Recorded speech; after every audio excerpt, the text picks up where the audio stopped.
이제 또 가을이죠. 추석이 되면 오곡백과가 무르익고 온갖 곡식과 온갖 과일이 각각 그 나무의 목적에 합당하게 열매를 맺게 됩니다.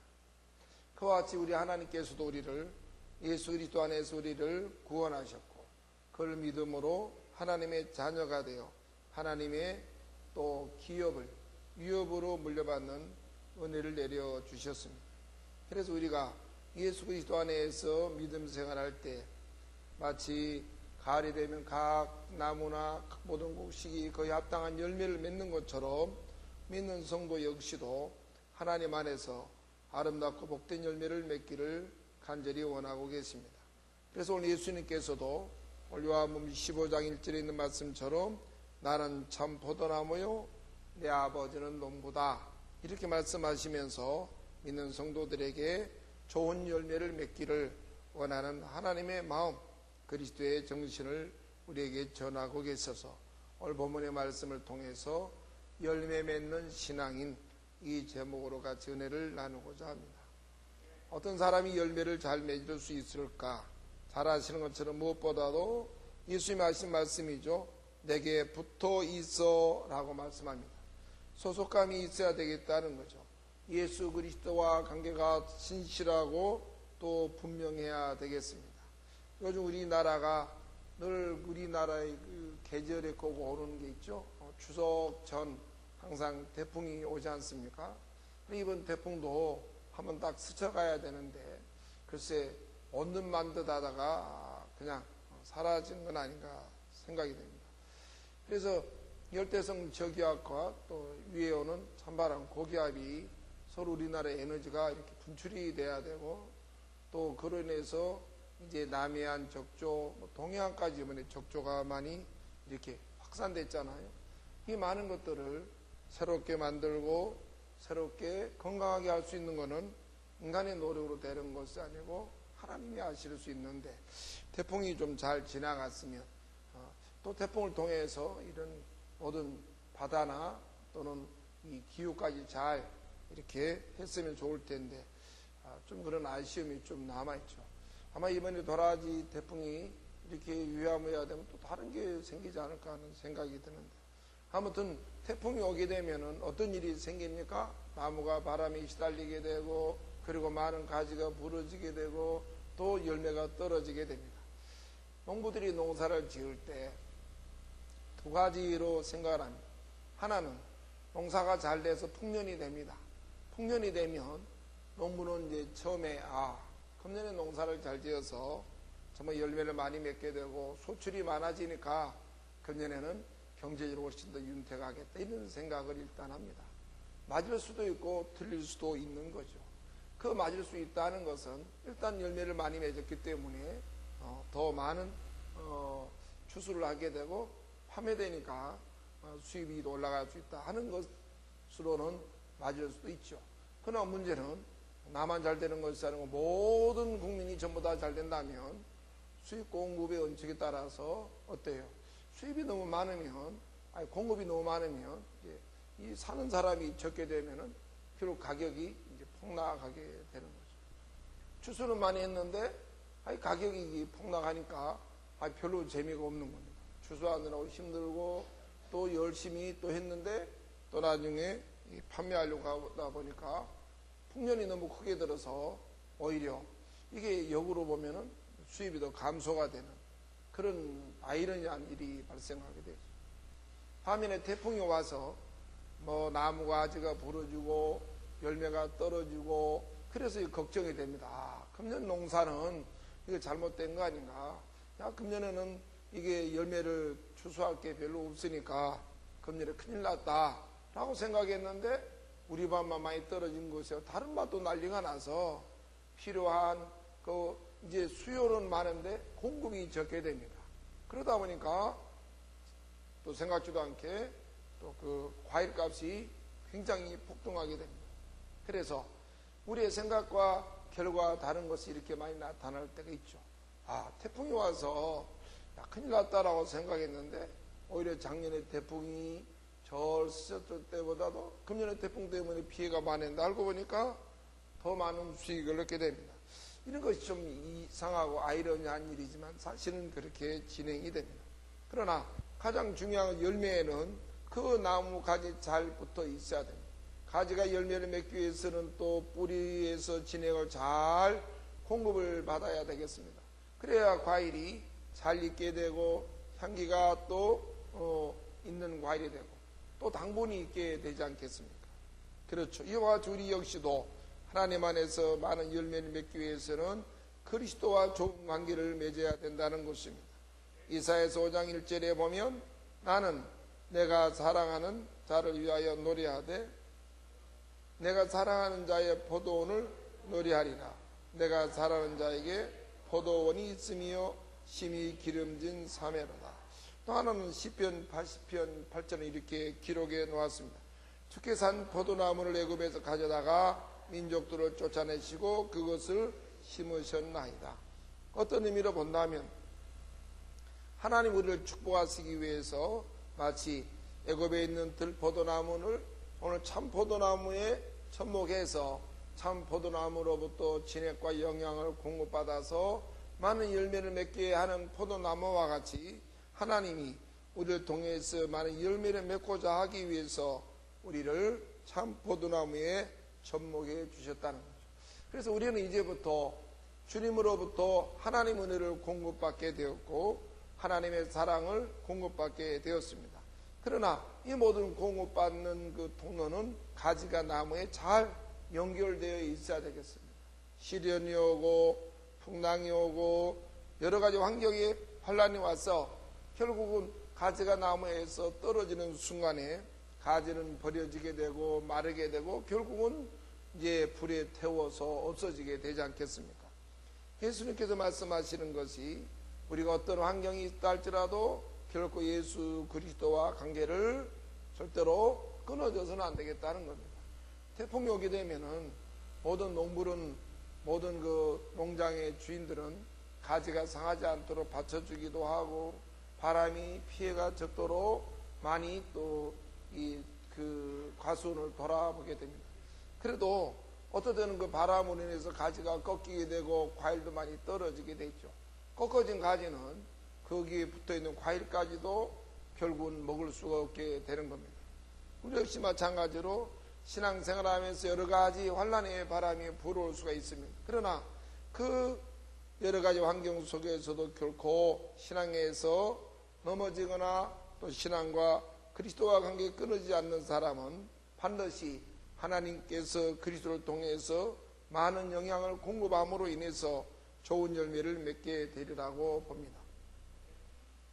뿐만 아니고 이제 열매 맺는 사람은 말씀에 맞춰서 살아야 된다는 겁니다. 잘 아시는 내용이죠. 시편 1편 1절에서 4절 말씀 우리 한번 먼저 살펴보겠습니다. 복 있는 사람은 악인들의 꾀를 따르지 아니하며 죄인들의 길에 서지 아니하며 오만한 자들의 자리에 앉지 아니하고 오직 여호와 율법을 즐거워하여 그 율법을 주야로 묵상하는도다. 그는 시냇가에 심은 나무가 저를 따라 열매를 맺으며 그 잎사귀가 마르지 아니한 같으니 그가 하는 모든 일이 다 영통하리로다. 악인들은 그렇지 않으며 오직 바람에 나는 겨와 같다. 요즘 이제 추석이 됐는데 여러분도 언론과 또 TV 뉴스를 통해서 많이 접하고 있죠. 충격적인 게 두 가지. 하나는 통진당 국회의원 이석기 씨가 국가 전복 또는 이 공산당이다 하는 것에 대해 국민들이 많이 충격을 받았고요. 또 국회의원이 또 이렇게 뭡니까? 구속된 것에 충격도 많이 받았겠죠. 또 하나는 이제 내일 모레가 얼마 다음 주면 또 추석인데, 갑자기 후쿠시마 원전이 그 문제가 발생한 2년이 지나서 갑자기 일본산 해산물을 또 수입 어느 특정 지역을 금지시키고, 그래 이제 일본산 해산물에 대해서 방사능 기기를 갖다 대고 막 이제 체크를 합니다. 수산물마다. 그래야 문제는 어디서 발생하느냐면 수입산만 안 먹는 것이 아니고 국내산 수산물도 안 먹게 된다는 거죠. 어젠가 신문에 보니까 제주에 있는 어부가 제주에서 갈치를 잡았어요. 우리나라 분들이 제주산 갈치를 좋아하시는 것 같아요. 그래서 10kg의 그 예전보다도 훨씬 반 가까이 다운이 된 거예요. 35%인가 40%가 전략이 돼서. 그런데 사질 않는 거예요. 걱정이 되는 겁니다. 참 우리는 이 뉴스와 정보를 통해서 굉장히 당황스러운 일들을 많이 겪죠. 한때 이런 책이 나왔습니다. 뉴스 거꾸로 보기.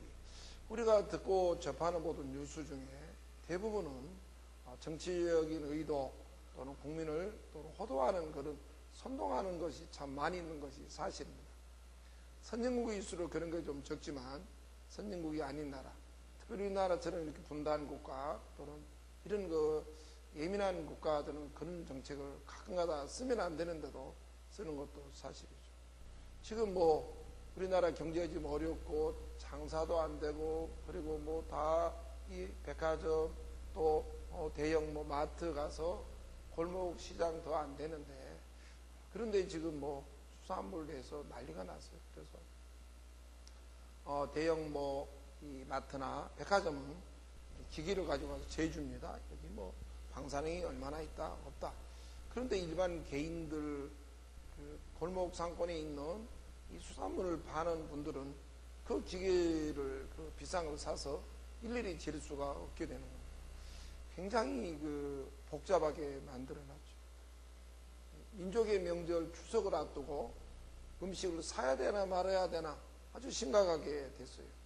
또 여름 내에 장사가 안 되고 해산물 만지던 분들이 추석 명절에 좀 추석도 지내고 이제 가을 되니까 경제 좀 회복되겠다 기대감을 가졌는데 또 일본 후쿠시마 원전 방사능 누출로 이렇게 해산물이 위험하다. 그걸 대서특필해서 뉴스에 나오고 그 다음에 인터넷 뜨니까 온 국민들이 또 잘하고 놀란 사람이 소뚜껑 보고 놀란다고. 일본산뿐만 아니고 국내산 모든 수산물을 전부 다 안 먹기 시작하는 겁니다. 안 먹는 것도 좋은데 경제가 더 위축이 돼가는. 제가 그래서 아까 일부 예배 때 그런 말씀을 드렸어요. 지금까지 말없이 2년 동안 먹였다면 그까지가 추석이나 좀 세고 말하든지 갑자기 애국정신이 발동을 했을까? 갑자기 우리 국민을 얼마나 사랑해서 이거 며칠을 놔두고 이렇게 수산물에 방사능이 가능성이 있다라고 이렇게 터뜨려서 모든 국민들이 놀라고 위축되고 그리고 이제 이 어시장 수산물을 판매하는 사람은 추석 명절 잔뜩 기대했는데 완전히 꽝이죠. 그래서 나라가 더 위축이 되고 경제도 더 민감하게 됩니다. 결론을 말씀드릴게요. 제가 볼 때는 괜찮습니다. 먹어도 지금까지 우리는 모르고 다 먹었거든요. 근데 갑자기 한 번 더 먹는다고 급격하게 무슨 이상이 생기고 죽을 일은 없습니다. 더 왜 지금 드셔도 되느냐? 일단 가격이 훨씬 싸졌다는 겁니다. 우리가 제가 왜 이런 말씀을 드리냐면 정부 정책이나 모든 뉴스가 정말 국민을 생각할까? 정말 나라와 국가를 생각할까? 그거보다는 당량이 더 많다는 거죠. 선진국도 그런데 우리나라는 그게 더 많아요. 제 설교는 인터넷상에서 많은 분들이 들으니까 여러분만 듣는 건 아닙니다. 사실은 정부 정책은 이렇게 국가를 정말 운영하면서 국민을 생각한 것 같은데 국민을 훨씬 더 생각하고 자기들이 당량을 더 많이 생각을 합니다. 그래서 아니 왜 갑자기 일본산을 먹지 말라고 하느냐?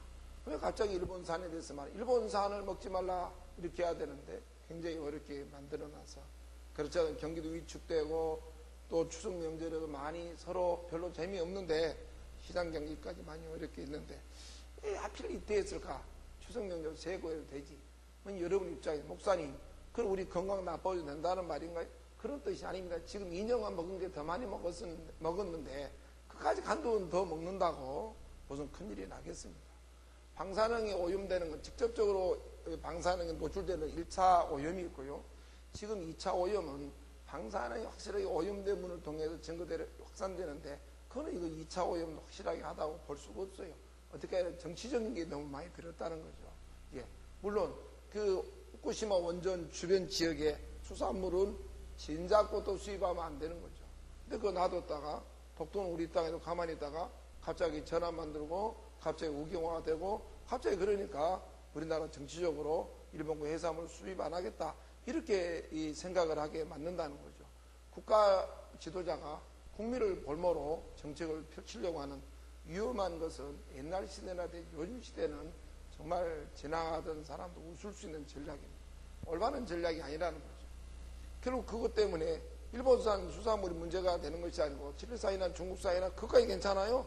우리나라 남해안 끝까지도 안 먹는 그래 남해안 어부가 울고 난리 났어요.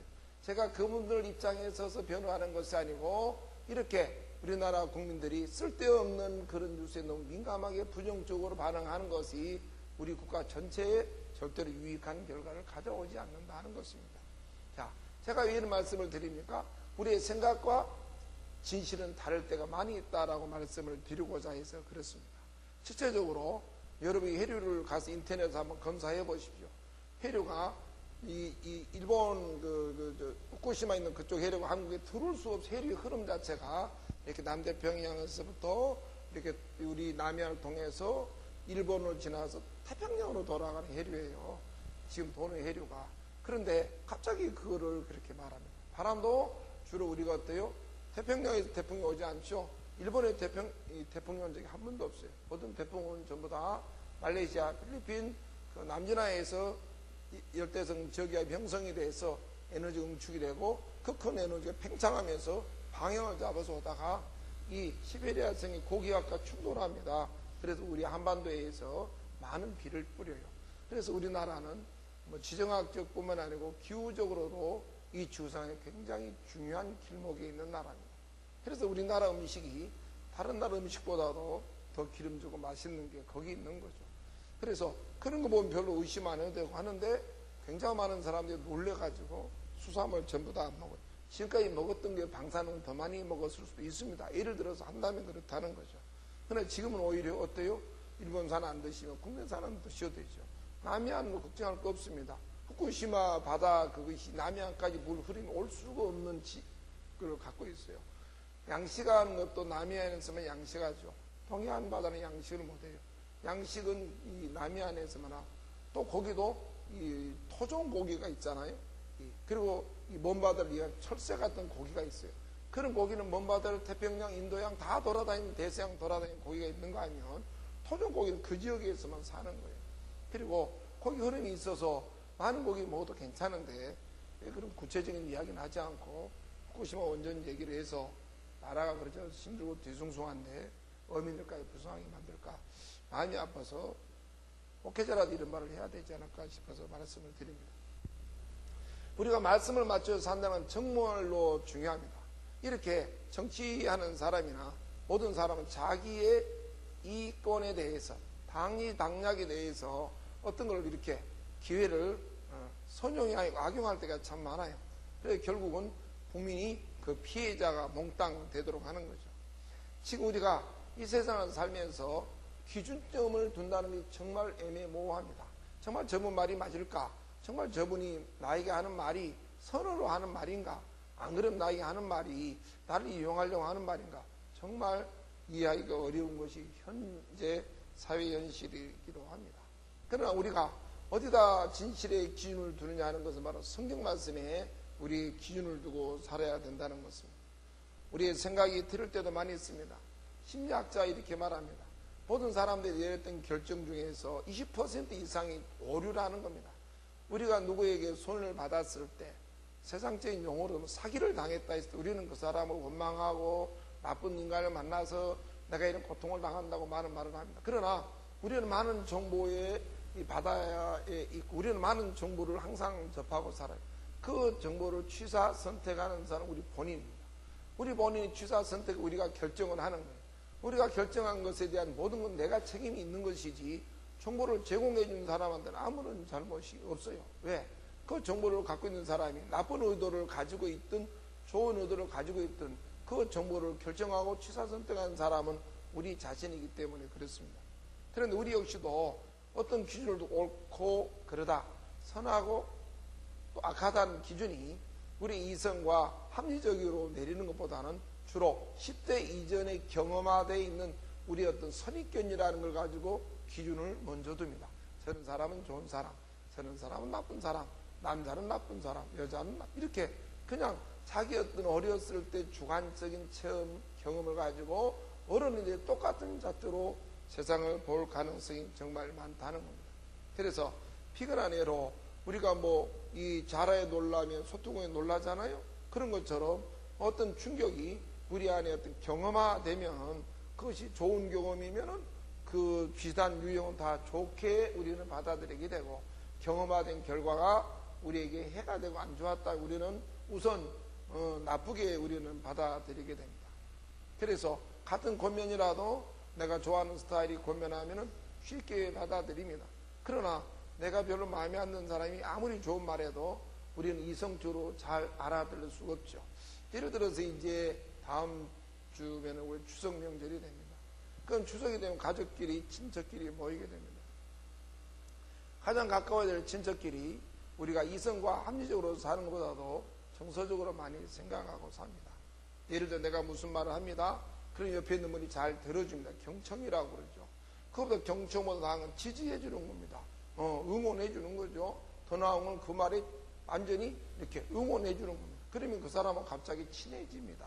그런데 내가 예를 들어 무슨 말 하는데 옆에서 글쎄 그건 아닌 것 같아, 이 말 한마디로 갑자기 친해졌는데 갑자기 썰렁한 관계가 되는 겁니다. 그 사람이 옳고 그르다, 선하고 악하다 기준을 두고 관계를 맺는 것이 아니고 내 감정에 대해서 지지해 주느냐 안 해주느냐, 피드백을 주느냐 안 주느냐에 따라서 우리가 반응한다는 겁니다. 안 그럴까요? 자, 예를 들어서 부침개를 합시다. 부침개. 통태전 하는데 그 다음에 또 무슨 전도 합니까? 저는 모르겠네요. 그럼 통태전 하는데 이제 제가 좋아하는 그 꽃이라고 그래요. 5개 꼽는 거 보면 뭐라고 그래요? 산적? 그러나요? 갑자기 이름이 있어요. 저는 그걸 좋아해요. 그런데 저는 그거 좋아하는데 저는 거기에 꼭 뭐를 넣는 걸 좋아하느냐 하면 여러 가지 넣는데 그 중에 저는 고기 한 점씩 넣는 걸 좋아하거든요. 단무지 하나. 그 다음에 파는 반 정도 익힌 걸 저는 좋아해요. 다른 건 넣어도 좋고 안 넣어도 좋고 그 3가지는 꼭 들어가야 됩니다. 그런데 그건 제 입맛이 이제 그걸 좋아해서 그래요. 해달라는 건 아니고 오해하지 마시고요. 그런데 옆에 있던 누가 뭐 예를 들어서 저희 식구나 누가 아니 나는 파가 싫어. 그럼 파 싫다는 것 때문에 나도 그 사람하고 관계가 서먹서먹해지게 되는 거죠. 안 그럴까요? 자, 그런데 제가 이제 그걸 좋아하니까 그거 한 20개 만들었으면 좋겠었는데 힘들어. 20개는 뭐 20개나 10개만 해. 그럼 10개 한다는 것 때문에 굉장히 기분이 나빠지게 되죠. 그런데 20개 하자 그러는데 아직 20개는 해야 돼. 그러면 그 20개 하자고 같이 편들어준 것 때문에 굉장히 갑자기 친해지는 겁니다. 뭐 더 선물도 더 해주고 싶고. 안 그래요? 근데 20개 하자는데 20개 한바에 기왕이면 30개 하죠. 그럼 더 가까워지는 거예요. 자, 이것이 여러분 우리가 합리적 이성적인 관계가 아니잖아요. 우리는 가까울수록 정서적으로 관계를 맺어간다는 겁니다. 그래서 내가 어떤 생각을 갖고 말을 했을 때 같은 가족이라도 지지해주면 굉장히 기분이 좋습니다. 자, 이제 추석 명절 되면 여러분 이제 시댁에 가시는 분도 있고 안 가시는 분도 시댁에 가셨어요. 그런데 어때? 시댁 가면은 어때요? 이제 그 남편이 시댁 사람이잖아요. 내 사람인 줄 알았는데. 근데 이제 가서 시댁에 이 남편이 내 남자인 줄 알았더니 가서 보니까 시어머니 남자예요. 그래서 이제 약간 그때 섭섭하기 시작합니다. 그래서 뭐 지금까지 뭐 자기 하다 갑자기 엄마하고 접근하는 거예요. 엄마가 이런 말도 하고 저런 말도 하니까 자기 남편이 갑자기 그 시어머니 엄마한테 막 잘하는 거예요. 옛날에 나한테 저렇게 안 했는데 집에서는 내가 만들어준 거는 맛있다고 하는데 왜 자기 엄마가 만든 건 저렇게 맛있다고 하는 거예요. 그때부터 기분이 나쁘기 시작하는 거예요. 그래서 비교하는 거예요.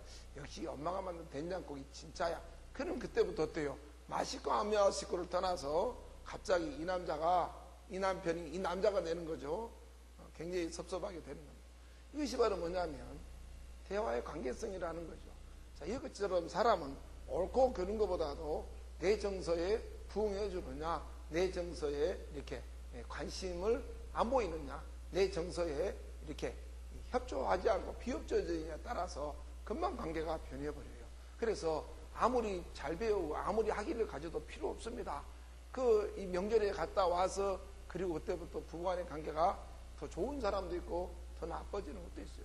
그것은 두 사람 다 말하는 내용이 다 틀린 건 아니고 다 맞은 거예요.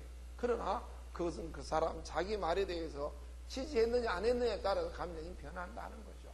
자, 하나님이 인간은 착하면서도 다 자기 이기적인 생각이 다 있어요. 그죠? 그래서 모든 사람은 착하기도 하고 안 착하기도 해요. 그죠? 어떤 신학자는 사람에는 두 가지가 있다. 선과 악이 같이 있다고 그래요. 사도 바울도 그러죠. 오라 나는 곤고한 자로다. 누가 이 사망의 몸에 나를 건져내라. 내 마음으로는 하나님의 법을, 내 육신으로는 세상의 법을 쫓아간다는 겁니다. 그래서 우리는 항상 믿음이 이겨야 됩니다. 선한 양심이 나쁜 걸 이겨야 되거든요. 아멘. 그런데 우리는 항상 믿음이 이겨야 되고 선한 양심이 나쁜 마음을 이겨야 된다는 거 아는데 대부분 나쁜 마음이 선한 마음을 이깁니다. 대부분 악이 선을 이길 때가 기분 나쁘게 많이 종종 발생합니다. 그래서 마음이 많이 상하게 되는 것이죠. 자, 그래서 우리의 기준과 우리의 생각이 다를 수 있다라고 저는 말씀을 드리려고 이 말씀을 드립니다. 자, 그러나 인간은 서로 사랑하고 서로 아끼면서도 그것 때문에 트러블이 나고 그것 때문에 부부 간에, 부모 자녀 간에, 형제 자매, 남매 간에 트러블이 발생하게 되는 겁니다. 그런데 그걸 잘하면 어때요? 아주 굉장히 화기애애하게 되는 겁니다. 부부 간에 대부분 문제가 여기서 발생하는 겁니다.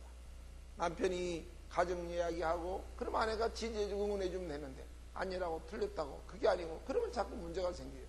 아내가 힘들어요. 시대에 가니까. 그래 남편한테 알아주라고. 아 힘들어. 우리 어머니가 많이 만들어가는지 몰라. 왜 이렇게 된장국 짠지 몰라. 그러면 그러지. 내가 보기도 좀 그래. 이렇게 해주면 얼마나 좋아. 당신 요즘 이상해. 이러면 그때부터 사이가 멀어진다는 거죠. 인간은 이와 같이 신앙생활을 잘하고 못하고 나이가 먹고 안 먹고 거의 다 주관적입니다. 그래서 인간은 서로 주관적인 정서, 자기 개인적인 정서로 부딪히다 보니까 갈등도 생기고 좋아했다가 싫어했다, 사랑했다, 미워했다 이 난리를 부리는 겁니다. 그러나 하나님은 신실하셔서 한 번도 변동이 없습니다. 인간은 변동을 부려도 하나님은 변동을 부리지도 않아요. 그래서 하나님의 말씀은 정확하고 하나님의 말씀은 분명한 진리가 되기 때문에 우리가 하나님의 말씀에 내가 맞춰서 살도록 힘써 노력해야 된다는 겁니다. 그것은 뭐냐면 내 생각과 내 정서가 얼마나 자기중심적이고 얼마나 좀 죄송한 표현 이기적일 때가 많이 발생한다는 거죠. 그러나 하나님의 말씀이 입각해서 살면은 나도 하나님 말씀에 가족들도 하나님 말씀에 여러분도 하나님의 말씀에 서로 맞춰서 산다면 우리 하나님의 가족으로 하나님의 법 안에서 우리가 서로가 하나로 서로가 좋은 관계를 맺어가지 않겠나 생각을 합니다. 그래서 우리가 말씀에 맞춰 산다는 건 매우 중요합니다. 그 말씀에 하라고 하시면 하는 거죠. 말씀이 하지 말라고 하시면 안 하는 겁니다. 그것이 바로 우리 가정이 서로가 원활하게 화목해지게 되는 방법이라는 것입니다. 그래서 성경 말씀하죠. 이사야 40장 8절에 보면 푸른 마르고 꽃은 시드나 우리 하나님의 말씀은 영원히 쓰리라. 아멘. 시편 119편 105절에도 주의 말씀은 내 발의 등이요 내 길의 빛입니다. 그렇습니다. 우리 하나님의 말씀에 맞춰 사는 것 처음에는 어렵습니다. 불편하죠. 그러나 그 말씀대로 살다 보면 주변에 가족 간의 관계, 이웃 간의 관계, 내 삶의 모든 관계가 정리정돈이 잘 됩니다. 그래서 주관적인 것보다는 하나님 말씀에 입각하게 살게 되니까 우리의 실수가 줄어들게 되고 우리의 마음이 훨씬 더 덜 흔들리게 되더라는 것입니다. 마지막은 이제 가을이죠. 그럼 어떻겠습니까? 모든 나무나 오곡백과는 다 열매를 맺습니다. 과일나무는 과일을 맺고 또 곡식에 대한 것은 이제 알로 또 그것도 열매죠. 벼도 열매니까. 그런가 하면 채소는 또 싱싱한 또 채소로 그 열매를 나타나게 되는 거죠.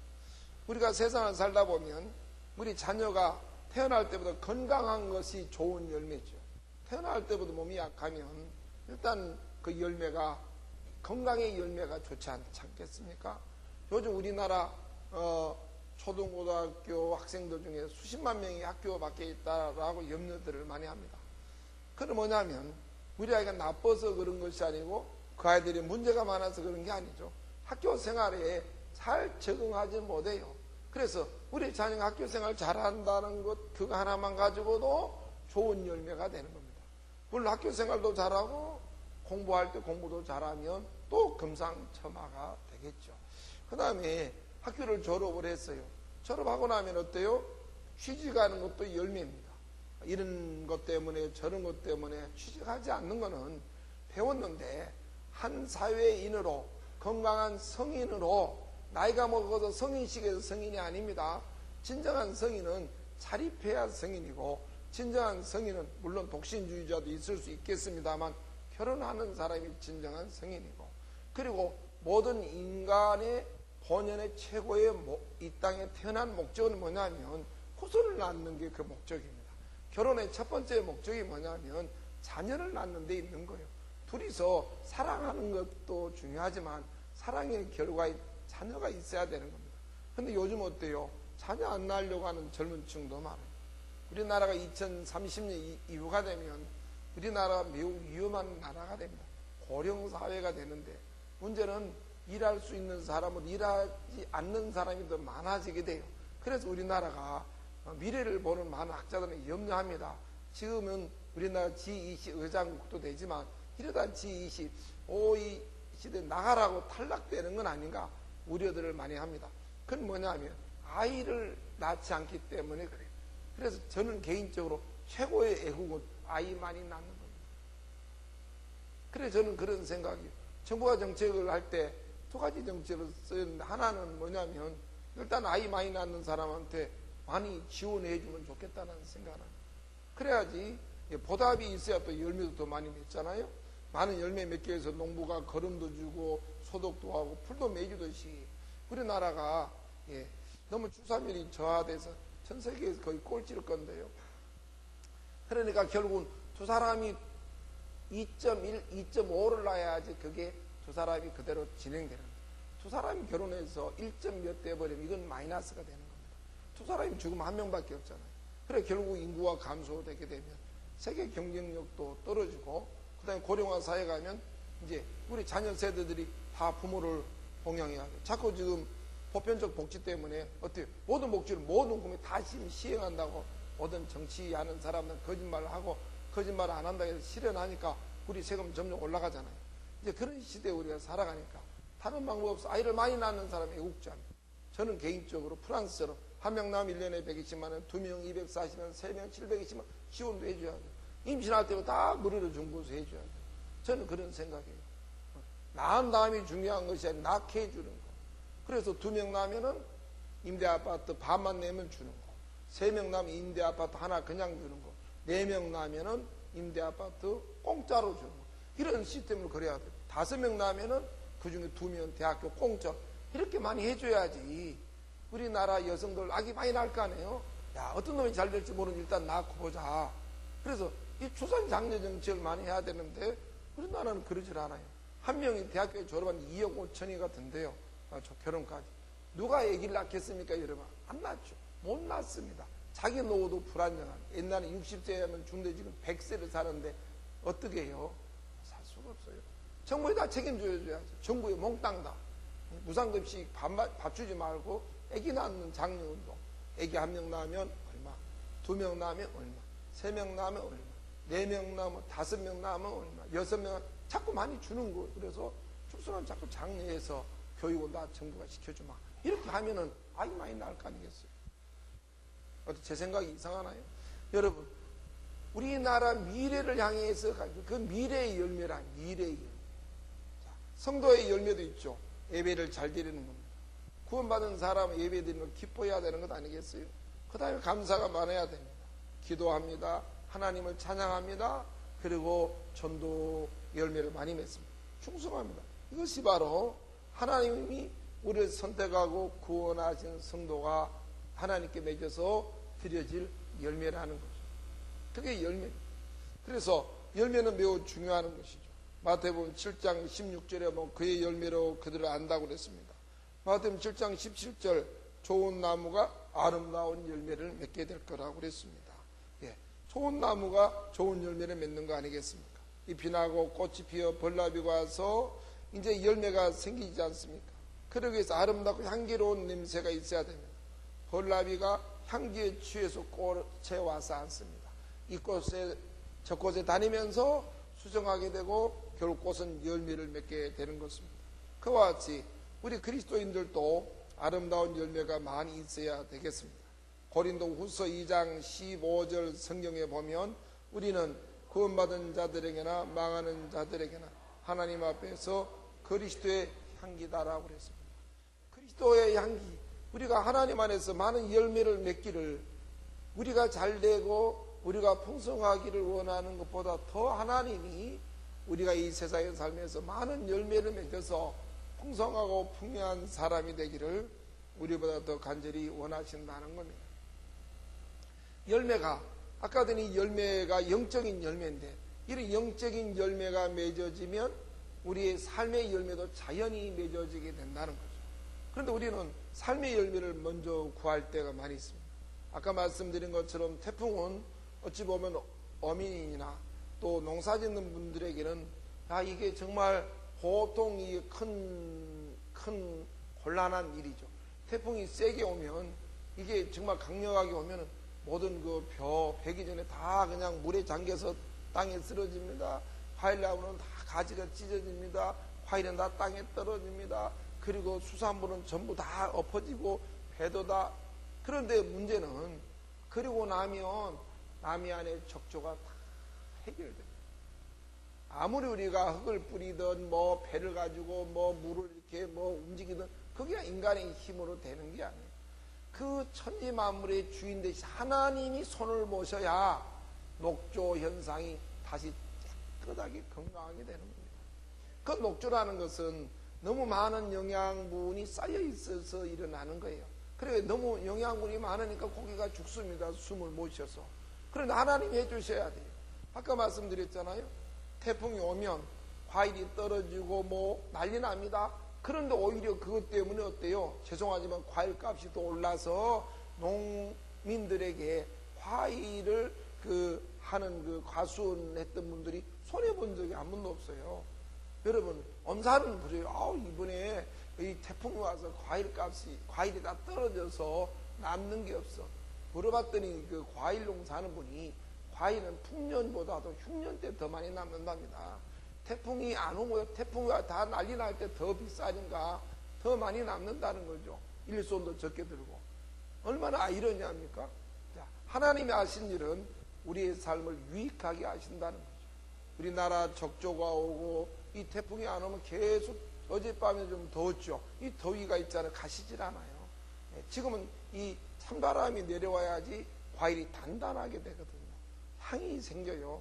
맛이 나는데 계속 더위만 주면 계속 얘가 여름이로 더 크려고 그래요. 그러니까 하나님이 하신 일에도 열매가 맺어지듯이 우리의 생활 속에서도 원치 않는 이런 신앙의 태풍이 올 수가 있습니다. 사람과의 관계나 육신의 병이 온다든지 또는 경제적인 문제, 직장의 어떤 여러 가지 문제, 환란이 올 수 있어요. 그러나 이런 일 때문에 우리가 생명의 에너지가 더 강해집니다. 그리고 하나님과 더 가까워지게 되겠죠. 그리고 하나님은 반드시 믿는 자가 겪고 있는 모든 상황이 합력해서 선을 이루도록 하나님은 역사하실 줄로 믿습니다. 그래서 이제 우리가 그런 많은 열매를 맺어서 하나님께 큰 기쁨이 되시기를 바랍니다. 우리 개인적으로 하나님이 원하는 말씀대로 살아서 하나님이 원하는 열매를 많이 맺어야 하나님 기뻐하시지 않겠습니까?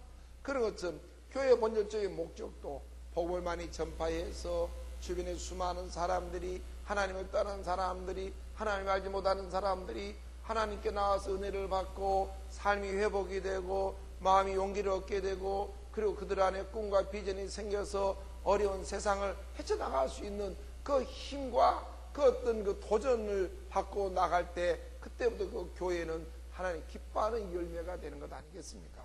그래서 이제 다음 주는 추석 주가 아니라 예배에 오실 분도 있고 못 오실 분도 계시겠지만 아무튼 여러분을 통해서 가는 곳마다 많은 열매를 맺어서 하나님의 기쁨이 되기를 진심으로 축복합니다. 기도하겠습니다.